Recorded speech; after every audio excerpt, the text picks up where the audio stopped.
Most people know from Hollywood movies and TV shows that paratroopers fought against seemingly impossible odds during the Second World War. They might be surprised to learn that Canadian paratroopers also played an important role in several decisive battles following the D-Day invasion.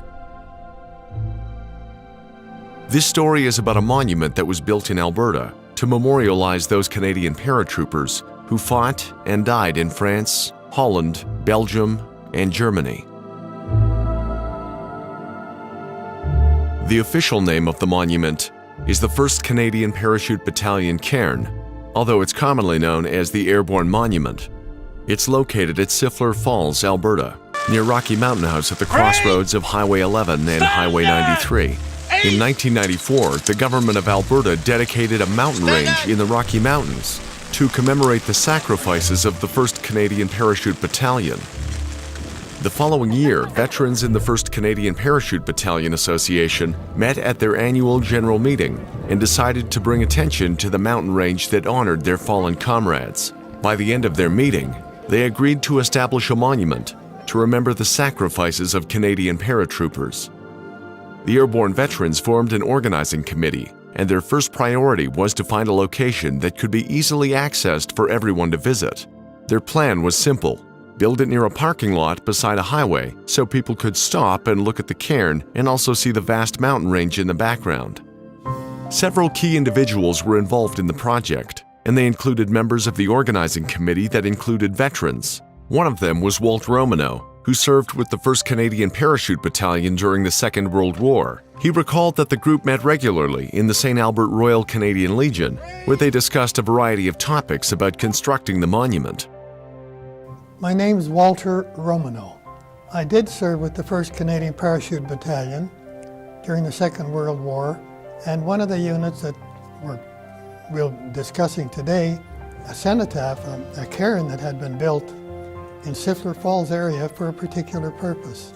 A few years later, the Association of the Canadian Parachute Battalion, that is the veterans groups, at a particular meeting, and I was at that meeting, reckoned that it would be necessary some way to bring attention to the mountain.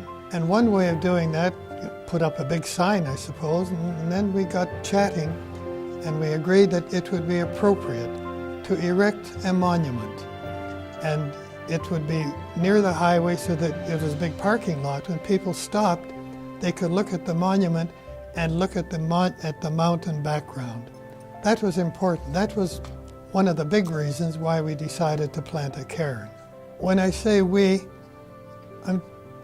there are 2 or 3 of us initiated the thing, but in fact, it was the association, the whole group, that really got involved. For example, one of the things when we were talking at an annual meeting of the Veterans Association, it was indicated that we know that the function of the cairn would be to bring attention to the mountain, but it was also a cairn that memorialized our comrades who were lying in graves in France, Holland, Belgium, and Germany.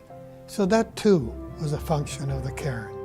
When it became common knowledge that airborne veterans were building a memorial cairn, it attracted considerable attention from people and groups who supported their initiative.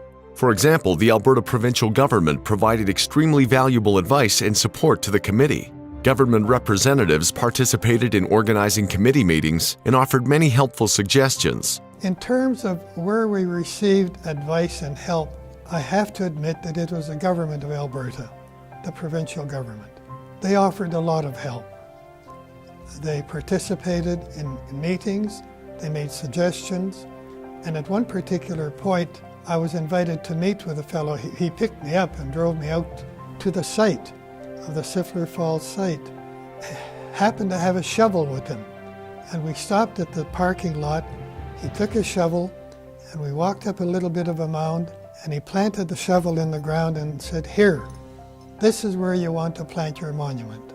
And I looked at the shovel, and of course, immediately in the background was the mountain. From that point on, the project advanced steadily, and a variety of details were finalized. For instance, since the proposed monument was on Crown land, the provincial government assumed responsibility for the maintenance. In the meantime, The organizing committee was busy planning and designing the cairn while also working with various contractors to build it. September 2000 is when the monument was ready to go. There were no handicaps. Once a project got started, the physical project, it took about 2 years. We really didn't run into any kind of handicaps because the planning, and again I say the planning in the association itself, the veterans groups, the planning was carefully done and very to a point so that there were no hurdles to overcome. In September of 2000, the 1st Canadian Parachute Battalion cairn was ready for display. The 4 battle honors from the Second World War are listed: Normandy, the Ardennes, the Rhine River, and Elbe River. The battle honors were conferred by the British to recognize the Canadian paratroopers who proved themselves in war.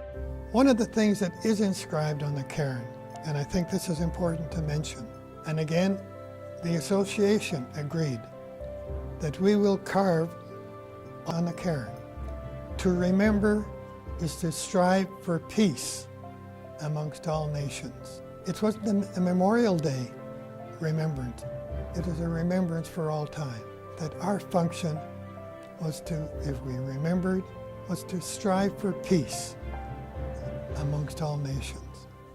I have to believe that the carving, when it says to remember to strive for peace, I remember a couple of years ago when we were at the Cairn on the 6th of June, a fellow came who had been with the PPCLI in Afghanistan.